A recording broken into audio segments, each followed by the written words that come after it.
In May 1941, the German battleship Bismarck struck fear into the heart of the British Royal Navy. At over 820 feet long, almost as tall as the Eiffel Tower laid on its side, this floating fortress was one of the most powerful warships ever built. But what made the Bismarck so difficult to defeat? Let's break it down. The Bismarck was essentially a floating city, requiring more than 2,200 men to operate at full strength. Every role mattered. From gunners and mechanics to radio operators and cooks, keeping this steel giant running at sea. And it wasn't just manpower that made it formidable. Its weaponry was some of the deadliest in the world. The main battery consisted of 8 15-inch guns, each capable of hurling shells the weight of a small car more than 20 miles. Supporting them were 12 6-inch guns, 16 4-inch dual-purpose guns, and over 100 anti-aircraft weapons. It was designed to duel enemy battleships and swat away planes at the same time. But its real advantage lay in its armour plating. The Bismarck's main belt of armour was up to 12.6 inches thick. That's the length of a school ruler, except made entirely of hardened steel. To picture this, imagine trying to fire a bullet through the engine block of a car, then multiplying that thickness across the side of a ship. Even its deck armour was up to 4 inches thick, basically like walking on a floor made of solid iron plates, thicker than a smartphone.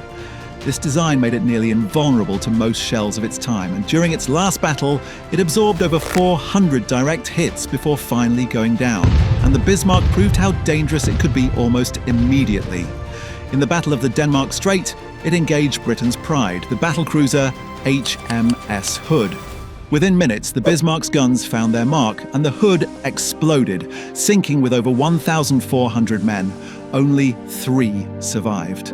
This single victory shook the Royal Navy to its core, but the ship's triumph was short-lived. The British threw everything they had into the hunt. After days of pursuit across the Atlantic, it was aircraft from the carrier HMS Royal that finally struck a lucky blow. A torpedo jammed the Bismarck's rudder, leaving it unable to steer. The next morning, surrounded and crippled, it faced the full might of the Royal Navy. On May 27, 1941, after hours of bombardment from battleships and cruisers and several torpedo strikes, the Bismarck finally sank beneath the waves. Despite its fearsome design, the Bismarck only managed to sink one major ship, the Hood, before its own destruction. But the sheer effort it took to stop it cemented its place in history. So how long could the Bismarck actually operate at sea?